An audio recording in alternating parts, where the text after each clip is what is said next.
Charlie. Report to the 6th floor nursing Oh, desk. Lila. Nurse manager. How did your checkup go? Passed with flying colors.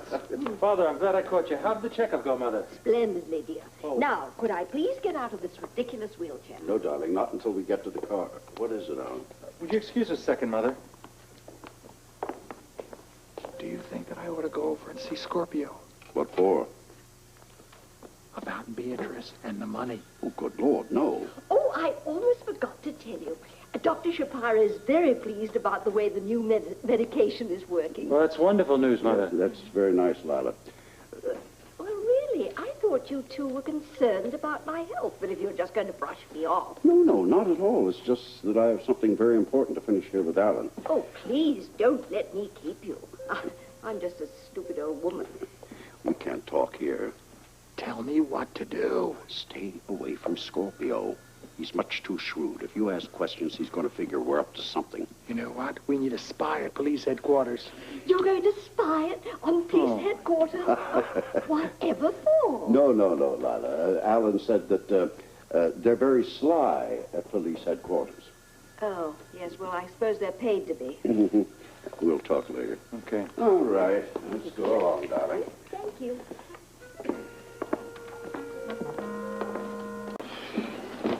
Eighth floor volunteer. Report to Dr. Citrano. How can you say that? What reason would my father have to lie to us? How else would Beatrice have $250,000 in cash? I don't know. Maybe business is very good. Not that good. Not even at $10 a wrinkle. I don't know. I'm not a business expert. No, you're not, but Edward is. And maybe he thought it was a good business deal to give Beatrice $250,000 just to have her stop this. Come on, my father's too smart to think that that would work on Your Beatrice. father was desperate. Now, I am telling you that he gave that money to Beatrice. Will you at least see me through with this theory? How?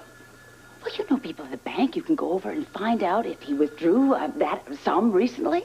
My father doesn't need to go to a bank for that kind of money. I He know has that. plenty of the sources I know already. that. I'm way ahead of you. While you are at the bank, I will go to a stockbroker and find out if he cashed in any securities. All right? I'll tell you what I'm going to do. I'm going to do this for you, but you know why? Just to prove you're wrong. Orderly to the 6th floor desk. Orderly to the 6th floor desk. Oh, good. Good. You're here. Of course I'm here. I'm waiting for you. Well, what happened with the broker? You go first, okay? Well, I spoke to my friend at the bank. Brilliant. That was a good idea. What did he say? My father has not withdrawn $250,000, not for a very long time. Not even in small amounts? Not like 5,000, 10,000, so it wouldn't be obvious? No, I thought of that. He hasn't done that either. Well, so much for the bank, then. What about the broker? About the same story. The broker said that he has not cashed in any of his holdings recently. So if he didn't get the money from the bank or from cashing in his securities, where did he come up with $250,000 to give to Beatrice? I don't think he did.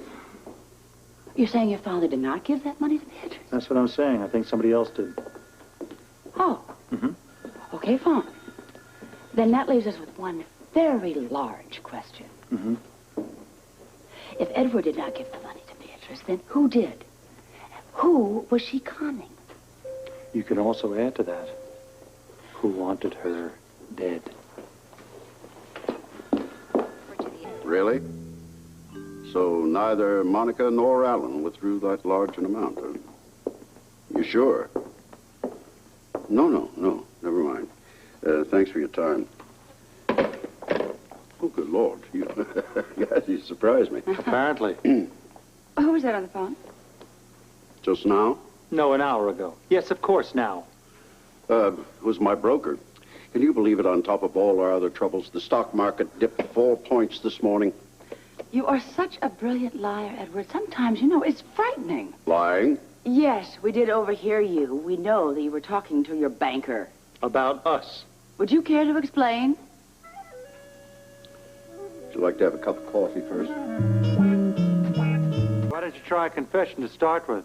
We overheard you, Edward. We certainly heard enough to know that you were checking up on us. Well, what did you expect? There can't be more than a dozen people here in Port Charles who can come up with $250,000. The Quartermains represent at least half that dozen. We distinctly told you. I just wanted to be sure. You doubted our word. Look, if you had been in my position, you would have done exactly the same thing. Checked with the bank.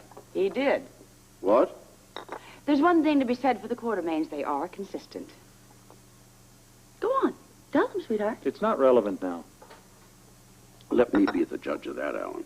Well, Alan checked up on you.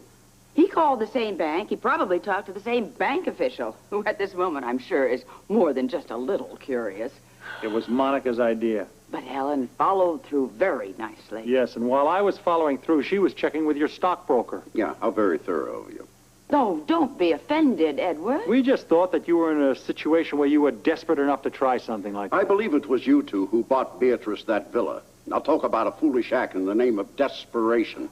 Is it any wonder I had to check up on you two? It was not our money, Edward. Your call to the bank confirmed that. As I'm sure your call confirmed that it wasn't my money either. Well, look, we are right back where we started from. The question is, come on now, who gave Beatrice the money? Well, that's not going to get us off the hook. What about the gathering at Scorpio's? What about it? Well, somebody, or even more than one person there, had to be the one who gave Beatrice the money. Not necessarily. It could have been anyone. Why couldn't they have given her a check? I mean, it's so easy to trace. A nice personalized check with an address on it. There is no way in the world that Beatrice came about that money, honestly. That lump sum like that? No. All that does is spell corruption to me. Yeah, with a capital R. Corruption's with an R? As in robbery. Wait a minute. You've got something there, Edward. Beatrice stole the money.